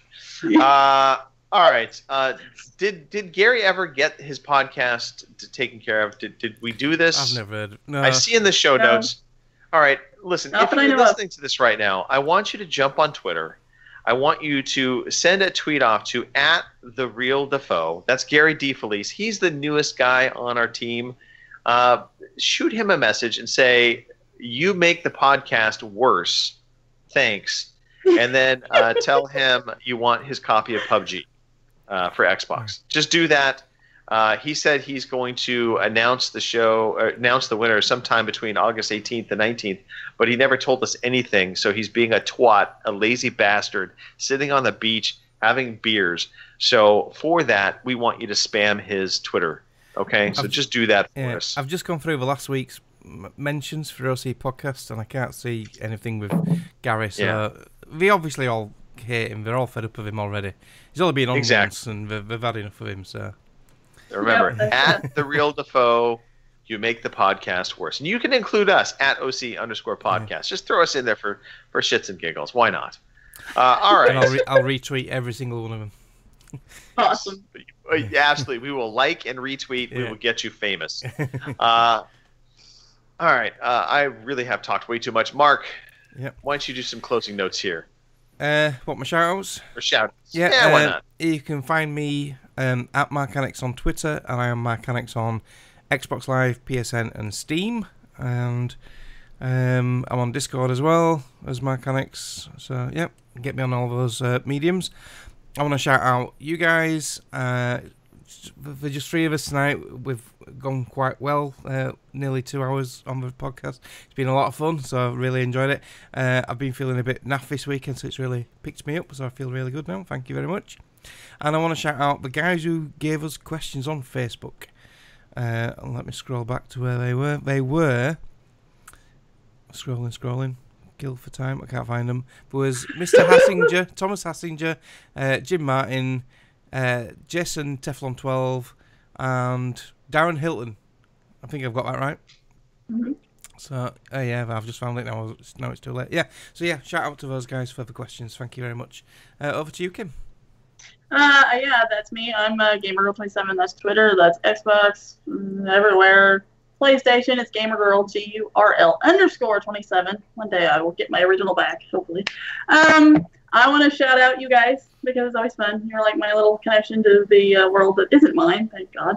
I want to shout out our chatters because, you know, you're the reason we do this. Otherwise, it's just a bunch of idiots talking to themselves on a webcam, which seems really strange. We are idiots. Full-on idiots. Well, and we are still really strange, but you accept us anyway, so thank you for that. And like Mark said, thanks for sending us questions that weren't exactly strange. I appreciate that. I was a little worried there for a while we were going to get some really off ones. But, you know, thanks for that. Over to you there, Tank Top. Well, I just would like to thank the two of you. Thanks for making the podcast a fun show today. Thank you to everybody who did submit questions, even if they are strange. You got to like a little strange once in a while. Just saying. Mix it up. You got to mix it up. Yep. There you go. And on really in that note, I think all that less has to be said. That was really hard for me to, I was gonna say, get out. You really struggled with that, didn't you? Well, it's because I've got a mental image right now, and this is what I was going to talk about, which is, Robin, please stop sending us pictures of your half-naked ass on the beach. We don't want to see this, Robin. Man in a no. Yes. Yeah. And I'm just saying, from all appearances, the drapes are not matching the curtains these days. So maybe you should fix that, my friend. Maybe you should fix that. Yeah. A bit of, and on that note, ginger there. So yeah. Cool. Yeah. Like a race. No, never mind. We're leaving now. This is it. The podcast is done. We really need to go now. I need to get something, a drink or something, because the image in my head is bad. I'll see you in 2 weeks. I'm on a holiday next week, so yeah. Yes, Mark, enjoy the holiday. Yeah. You're going on a shagathon, I believe. That's what you said. Yeah. First time in years, me and Jenny's just the two of us going away. Nice romantic weekend in a nice big posh hotel. So yeah, can't wait. Shagathon. Yeah. I'll have to ask for some instructions. It's been that long, I can't remember what to do. Yeah. By the way, everybody, this is also our forewarning that next week's show is going to be riddled with all kinds of issues from a technology standpoint. So you're welcome for that in advance. Yeah, it's all going to be on you, Greg, because Robin's still on holiday. Yeah. So good luck with that. I'll try watch live. Yeah. It'll be something will go wrong for sure, guaranteed. Yeah. All right, now I'm nervous and I'm going to cry. I got to go. Mark, play some music. Thank you for listening to the Overseas Connection podcast.